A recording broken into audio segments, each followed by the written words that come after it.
14 minutes past the hour now. Republicans holding energy summits across the country this week. Today it happens in Indianapolis, Indiana, where they're pushing for an alternative plan to the energy and climate bill being pushed by the White House and Democrats back in Washington. Now, this bill, Republicans claim, amounts to a huge tax hike on every American family. Mike Pence is the #3 Republican in the House, chairman of the Republican Conference Committee. He's back home in his home state of Indiana. And, sir, good morning to you. And you have essentially two arguments. I just want to understand one at a time. Why would people in states like Indiana, your constituents, Michigan, Ohio, Illinois, under the cap-and-trade bill before Congress, why would those constituents pay more money for energy under that plan, sir?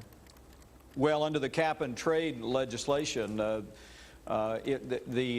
cost of those of us that derive the majority of our energy from coal-burning power plants could potentially double. I mean, utility rates, the governor of Indiana wrote a week ago, I think he's going to testify today before our energy summit, cost of utility rates across the Midwest could double, but that's not even the whole story. You know, energy costs, as an official with a local water company told me this morning over coffee here in Indianapolis, energy costs are their second largest cost in the delivery of water services to the capital city in Indianapolis. It's not just people, it's businesses, but let me just understand, it's a carbon-based... Household expenses will go up by more than $3,000 per year if this cap-and-trade legislation becomes law. The reason is, based on your logic, I just want to get this information out there, it's carbon-based energy, right? It comes from coal and oil, is that right?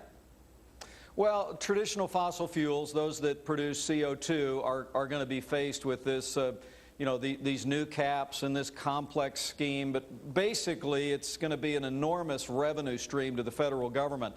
The administration pegs it in the next 10 years at about $646 billion. Many experts think it's much more than that. But even if you use that number, that figures to be about $3,100 in higher energy costs every single year. But to your point, Bill, and the reason we were in Pittsburgh yesterday and we're in Indianapolis today is the impact of cap-and-trade across the heartland of America, where we derive our energy from coal-burning power plants for electricity, is going to be the most acute, and it's a job killer. You know, we're going to hear from experts in manufacturing here in Indiana today, and you know, if these experts are right, we could literally see this economy shed between 2 and 7 million jobs in the coming years if this cap-and-trade legislation becomes law. Just to understand that, what your point is that as the costs go up, these companies are going to lay off workers. They're going to go find somewhere else to do their business because it'll be cheaper for them, essentially. Now, what we need to nail down in this conversation is the solution. Right. What is yours?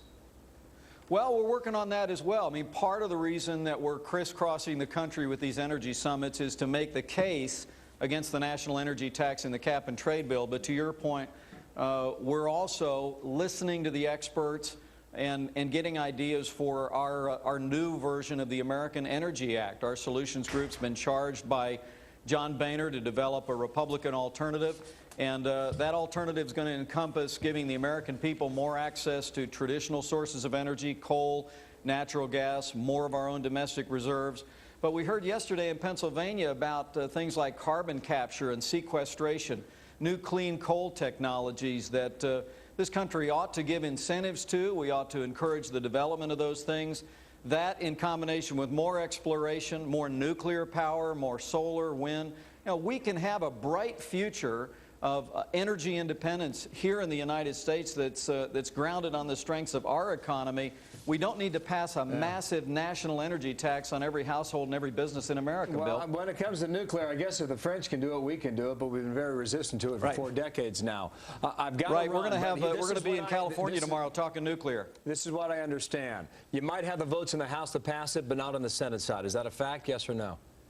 I don't know if it's a fact. We want to beat cap-and-trade bill on the floor of the House of Representatives. The American people know we can do better. Mike Pence, thank you. Indianapolis, Indiana. Thank you, Bill. You got it. Megyn?